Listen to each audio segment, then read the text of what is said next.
Okay, so here we can start with The Legend of Zelda Oracle of Ages and Oracle of Seasons. As I said, I can't review Link to the Past because it's in Spanish, and unfortunately poor Link. My Spanish isn't that good, but as you can see, the artwork is pretty cool, so just based on the artwork, I can definitely recommend it. Okay, good. And then we have Oracle of Seasons and Oracle of Ages. These two are pretty good based on the very old, actually Game Boy Color video games.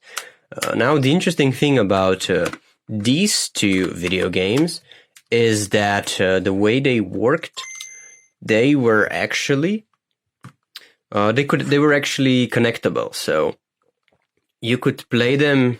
They were actually sequels one to another. So you could play them in any order you would like. Like, for example, if you would beat Oracle of Seasons first, you would get a special code at the end of the game. You have the intro here. But you can see, like, the intro, it's very simple. So the game itself is pretty basic. Link basically rides and he goes to this castle. I guess I could do a let's play now. Well, like, I just want to show you how simple the game is. Like, this is the game. This is what it looks like. So he comes here to this Triforce.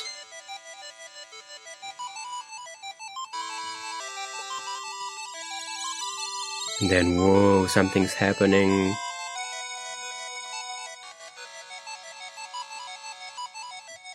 Look at this, these effects are pretty trippy. I like it.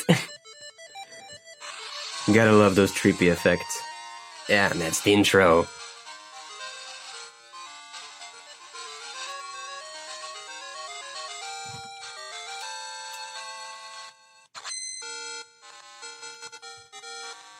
Cool. We can have it as background music. It's pretty chill. It's pretty epic, actually, not chill. Some other themes are chill. So as I said, these two actually come in, I almost ruined it, double features. Like, the cool thing is they're like, you can see through. It's pretty amazing. And as I said, like, if you beat this one first, you're going to get a password at the end of the game.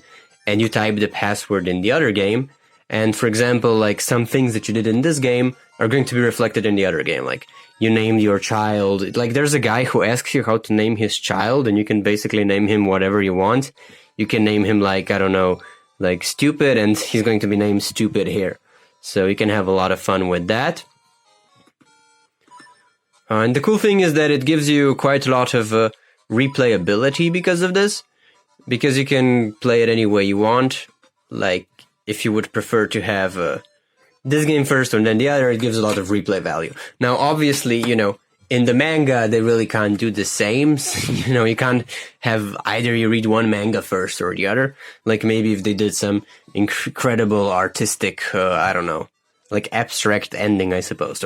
Or you can only read this part if you've read that one. Or if you read that one, you see where I'm coming from. So that's quite fascinating. What they basically did here is that they decided that you're going to read...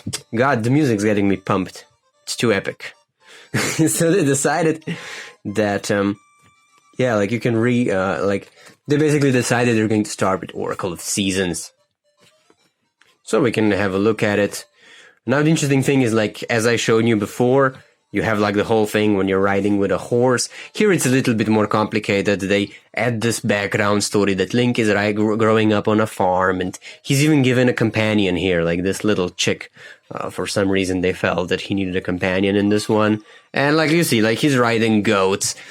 He's practicing sword fighting. He's basically having a lot of fun living in the farm, and he also has this Triforce gold mark that he notices.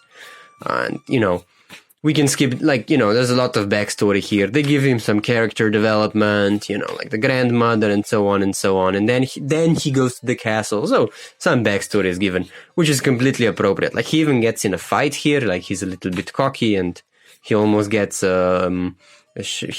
beaten, but he makes it out somehow. Okay, and yeah, you see, like, this is the scene, like, as I showed you there. So basically, it follows the story quite well, but it also gives you some, it makes it, it changes it quite a lot. And you see he gets here, And, then he is transformed to another world called Holodrum. So that's interesting. He actually doesn't save Hyrule here. It's a completely new fictional world. So the Oracle of Seasons is actually this girl. Her name is, I forgot. I shouldn't forget if I do a review. Jesus. I think it's Din. Yeah, it's Din. I'm so stupid. Yeah, and he's dancing with her a little bit, but it's too much for... yeah, and okay, this is the villain. It's General Onyx. He basically kidnaps... it's pretty typical in that regard. Like here he has a meeting and he meets this Din and he has almost a romantic moment here. It's extended a little bit. Like in the game, there's only a short scene where they meet and they dance a little bit. But here they furthered it quite a lot. Maybe what's interesting in this one, if we talked about how it translated into a different format, is that this one actually has quite a lot of supporting characters. Like, for example, we have this kangaroo with boxing gloves that was a thing in this game for some reason. And other stuff as well. So they're actually... he actually doesn't go into any dungeons in this game, which is quite interesting. But the way they're able to connect the story with other characters. Like, for example, there's this mini game in Oracle of Seasons where, for some reason, we have our, kangaroo with boxing gloves, and his gloves get stolen by this little thing. And then Link fights this little thing 1v1 in a boxing match.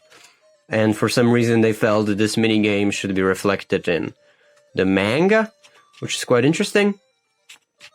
But I think it's great because, I don't know, it has some characters that you're able to have, Jesus Christ, my English is so broken, that you're able to build some connection with him. Maybe another really cool thing is that, as I showed you, the game is pretty simple. The graphics are very basic, very, very simple. So it's quite interesting to have, for example, you have a palace that's depicted only with a bunch of pixels, so it's pretty cool to have it here depicted. Now another character is this Witch Maple that you also meet, so basically, I actually don't know why they went with that little chick that's his companion, because she's barely present. Oh, my Link died. Poor Link. I suppose it's the best music to end the review. And yeah, it's pretty cool. I suppose I shouldn't go too much into spoilers, just to give you a taste of it a little bit. Of course, as far as the story goes, I really can't say that they do anything too special with it. And, it's a pretty simple story. They can't invent their own story. What is maybe the biggest appeal about this one here is maybe the characters themselves. They're quite fun to see them interact, and by far the biggest value is if you actually played the game. There's something quite magical about, these little pixels that are amazing by themselves come to life in anime, in manga form here. Some of the battle scenes are pretty cool as well. You have him here fight these animals, and yeah, gotta love it. So all around, I think I can end it with this one for now. Next time we will go into the sequel.